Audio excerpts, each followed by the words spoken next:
My biological father was a drug addict. He was physically abusive. Though, again, if you read my first book, Just Tyrus, I talk about how much my mother put up with. And as a child, you don't understand it as much when the moments happen. It's when the moment happens, when the abuse happens, when your heart is beating fast, or when you're trying not to wet yourself because you're hiding under a bed because you hear your drunk dad screaming at your mom, and you don't understand. You think when it's over, it's over.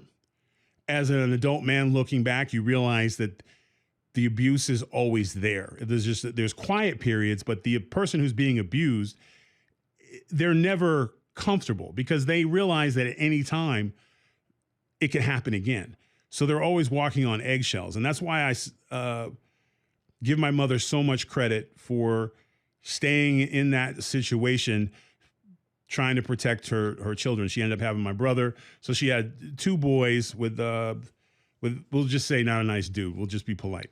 And it was a very difficult childhood. And my mother was a child as well. So we were kind of growing up together. And the abuse continued to grow and get worse and worse. And then eventually something that became a big part of my life was television shows. Now, in Generation X, they called us, was it latchkey kids? Where we'd come home with a key and we'd unlock ourselves from school because mom would be at work, and we'd watch our TV shows and we'd go outside and play. And then when mom would come home, we'd have dinner and shower and go to bed and repeat. So we were very independent. So I would watch TV with my mom during the day. She wasn't allowed to leave the house because there's a hilarious thing is when someone is a cheater and abuser, they always project, right?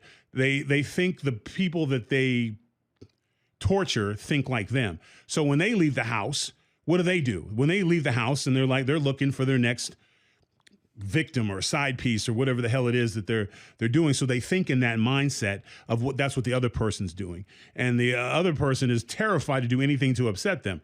So she wasn't allowed to leave the house to the point where he had put locks on the other side of the door. And again, we stayed in an apartment in a poor neighborhood. So it wasn't like there was anybody who was going to say anything. And so my mother was locked in, and that's isolated, scared to make friends, scared to talk to people. Rightfully so. And my father wasn't a giant man like me. I think he was like around 6'2", but to a 5'5", 90-pound white woman, that's as big as a monster you get. And again, we know up until recently that men are physically stronger. It wasn't until the last 4 years that all of a sudden there was this conundrum of questioning of whether men and women should play sports together. And the answer is no. And I